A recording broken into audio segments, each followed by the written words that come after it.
everybody. How are you? Today, I'm just doing a little check in for the Gemini, Sun, Moon, Rising, and Venus. And we are using the Tarot of Sexual Magic. So if you are a little squeamish, just a little warning. I'll try to keep it covered up. Okay, so happy New Year's, almost happy New Year's. We're stepping into 2025 and just lighting some Palo Santo here. In 2025, there's going to be a lot of major shifts astrologically, especially if you're living in the US.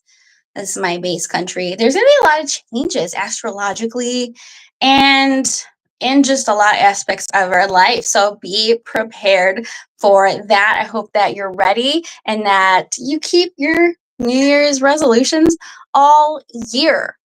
All right, so let's get into it. I've already pulled some cards for you. Now, remember, this is a general reading. Roles can be reversed also for entertainment purposes only. You should always use your discernment when listening to a tarot reading, okay? And it's not going to relate to all of you, and that's totally fine. So, I am going to start out with the recent past. We got a little Celtic cross going on here, okay?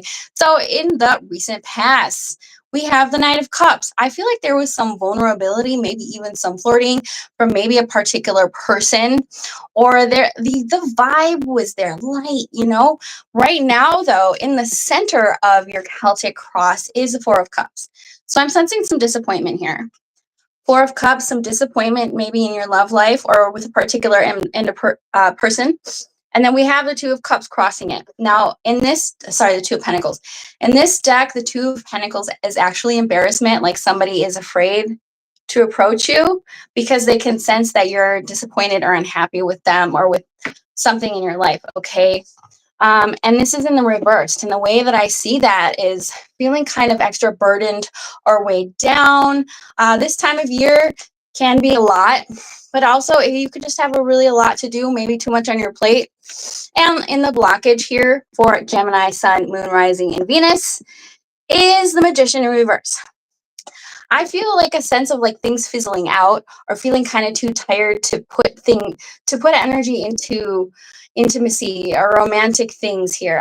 Once I get to through reading the Celtic Cross, we'll do some clarifiers.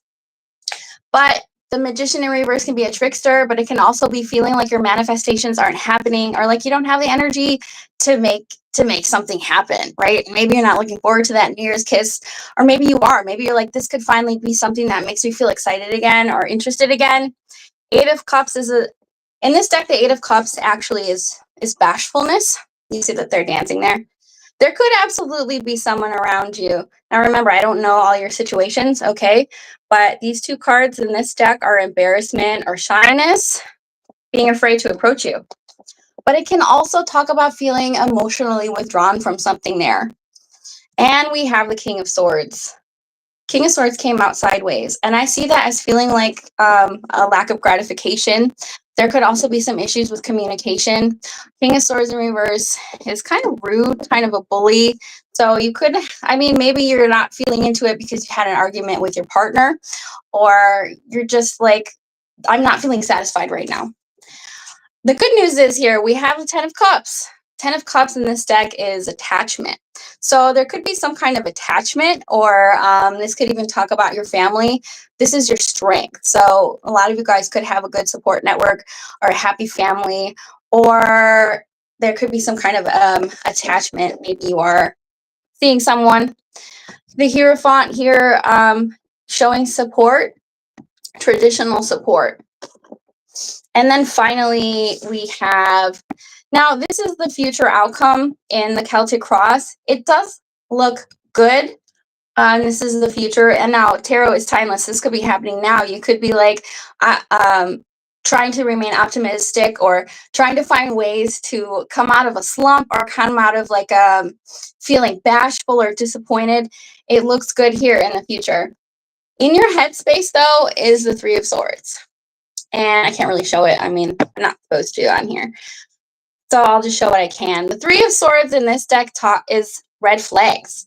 And it's in your mind space. So Gemini, Sun, Moon, Rising, and Venus. Some of you guys could see some red flags in a relationship or within yourself.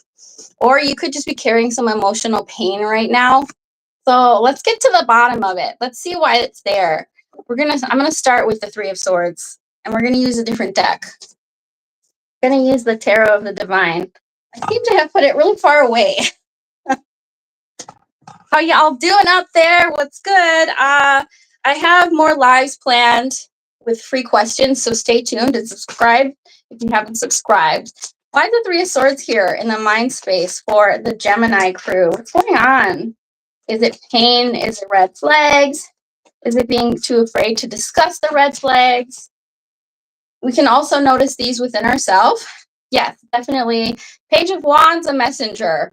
I feel like some of you guys could know that you have to talk about something to someone here. Or you could have gotten a message that maybe was like a red flag or was like, what is this? Or made you feel bad. Give me more. Why the Page of Wands? This could also be somebody younger than you. Oh, something here put you on the defense. Now remember, roles can be reversed. The Seven of Wands and the Page of Wands. Okay.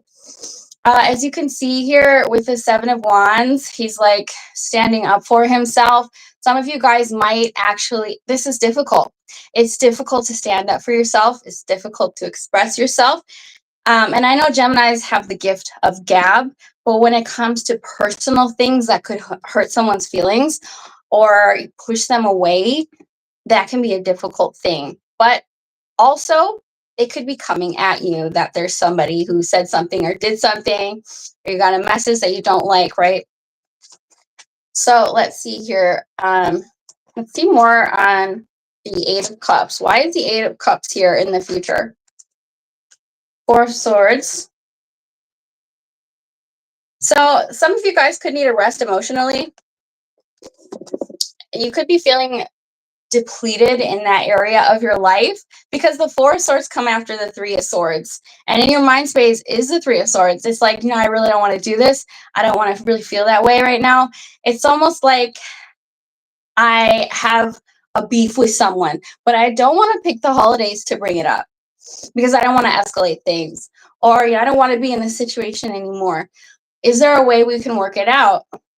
Some of you could also need to get more rest as well. Maybe some meditation. And in the outcome, we have the outcome here. How do we get from this to the Six of Swords? Three of Wands. Be patient. Be patient with yourself and with whoever it is that you're trying to be intimate with or trying to rebuild something with. Okay, why the Three of Wands? Ten of Cups. You guys got the Ten of Cups twice. Now, if this isn't relating to you, no worries. This is a general reading. The Ten of Cups is a happy family. Some of you could be married with children, or this could be your extended family. I feel like you definitely have a lot going for you out there, so never forget that. Okay, there's a lot. And if you're saying, no, that's not me, find yourself a support network, or maybe there's more people around you than you realize. So during this time, you do have support. There is support around you. What's the outcome here? What's the outcome here for the Gemini? Oh, okay. So we have the King of Wands and the Eight of Wands in reverse. So Eight of Wands in reverse is a lack of momentum. I'm going to pull a card on that. The King of Wands is a helpful man. The gender doesn't matter in tarot. There is really no gender. So I feel like this is kind of counterintuitive here, like somebody trying to help you out and then you block them. So that's kind of the energy I'm getting here. I don't really know. I want to understand this more. Why the Eight of Wands in reverse? Why the Eight of Wands in reverse?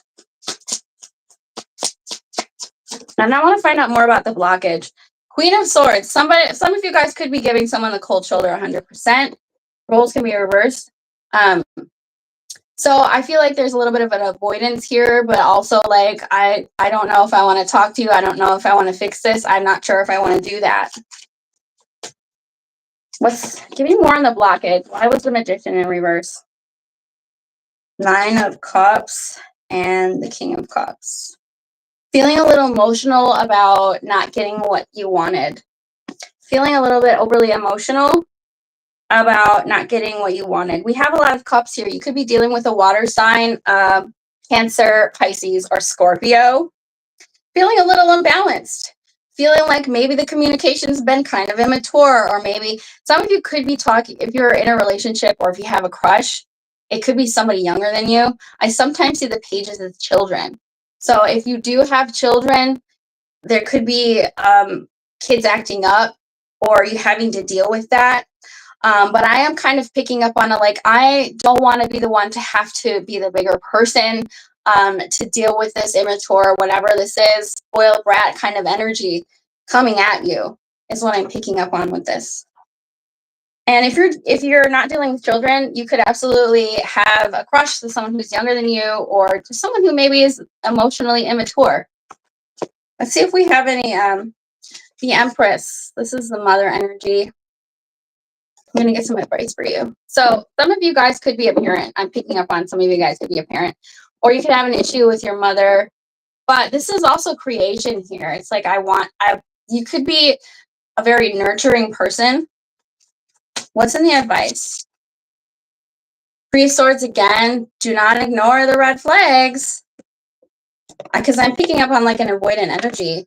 Three of Swords. Actually, I'm going to read for you the Three of Swords in this deck. The Tarot of the Divine. It's a beautiful deck. I love it. Three of Swords for the Gemini crew. Because it came out twice, it's going to be an important thing that you're going to probably have to still deal with in 2025. Three of Swords. Crane Wife, Japan, a Japanese fairy tale. The Three of Swords represents betrayal. The Crane Wife asks her husband for privacy, but he spies on her, only to discover she was hurting herself to help him. His spying was treacherous, but so was her inability to trust him with her secret. Heartbroken, self-harm, sadness, grief, separation. So some of you guys are dealing with that, some heavy stuff right now. I do feel like there could be an opportunity to turn it around. It's going to be up to you. You guys are the ones to decide if it's relating to you, if you want to do something about it. Any advice on this Three of Swords energy? And of course, it has to be kind of generic because it can relate to you guys in a lot of different ways. We have the Knight of Swords. The Knight of Swords was kind of aggressive. This is in your advice. Why the Knight of Swords in the advice? I definitely feel like stand up with conviction because we have the Seven of Wands coming out for you. Stand your ground, stand up with conviction, be firm, get into your masculine energy. We do have the Lovers, Beauty and the Beast. I said this before in the last live I did, that the Lovers actually is about opposites attracting. It's about the feminine and the masculine energy within you, because we all have feminine, masculine energy within us. We all have testosterone and estrogen, whatever our gender is, however we identify. So it's using the ability to kind of balance those energies out, not be too emotional, not be too detached, to be able to make a decision here with clarity and not make a decision out of fear or anger or sadness. Why the Lovers? Five of Swords. It isn't about winning the argument. It's not. And it can be a bit of a self-saboteur energy to think that way, to think like, I need to get out on top here. If it is about a relationship, because it looks like this is about a relationship here, you want to act as if you're a partnership and you're doing it together. If you can't do that, then maybe that person isn't for you, right? So it isn't about winning the argument. It's about compromising, coming together, working together as a team. Give me more on the advice. Why the Five of Swords? Page of Cups in reverse and the Nine of Swords in reverse. Don't be afraid to approach someone who's being immature. Page of Cups in reverse again. The spoiled brat energy, the immature communicator, the emotional manipulator, right? The love bomber. Don't be afraid to call someone out. Nine of Swords in reverse. Get into the masculine, stand in your power, and don't be afraid to call someone out in a healthy way. Okay, I'm not telling you to chew them out. Have tact when you do it. You know, you can have any conversation and have it go well if you use the right words, if you have the right intention, if you come from a place of gentleness and compassion. You don't come from a place of ego and of trying to win the war, right? Okay, guys, we are at 15 minutes, and I'm going to pull some oracles for you from the Chakra Oracle cards. Let's see what we got for the Gemini, Sun, Moon, Rising, and Venus. I have Gemini rising in my Vedic chart. Let's see what we have for the Gemini crew. Rejection. We can't be afraid of rejection. We have to put ourselves out there. Sometimes we don't stand up to someone because we're afraid they'll leave us. We don't have boundaries with someone because we're afraid to be alone. And this is the crown chakra here. So learning to have a different mindset around rejection is really empowering. It's really empowering. Don't be afraid to be yourself. Cut people off. Speak your mind. Stand your boundaries. If they leave you, then they weren't the right person for you, right? Any more for the Gemini crew? For the Gemini crew. Destiny, more crown chakra. Now, this makes sense because Gemini, you guys are an air sign. So you probably have a lot of thoughts in your head. Sometimes, what is that saying? Rejection is redirection, and it 100% is. So that's a good way to see it. Is this your destiny, or is something else your destiny here? Reframe it. And we have, despondent. I was picking up on a little despondency. This is a third eye chakra. And orange, we have acts of service. Sometimes getting out of your own way, if you're feeling depressed or despondent, obviously it might be a time to talk to someone or a therapist, but acts of service also can help you feel better about yourself and kind of snap you back in reality, right? Okay, you guys, I'm going to get on out of here. I hope that this reading elevated your consciousness in some type of way, shape, or form. Don't forget to subscribe. Come on out to the All Signs and to the free question live that I'll be doing Thursday and Sunday. I'll see y'all next time. Bye.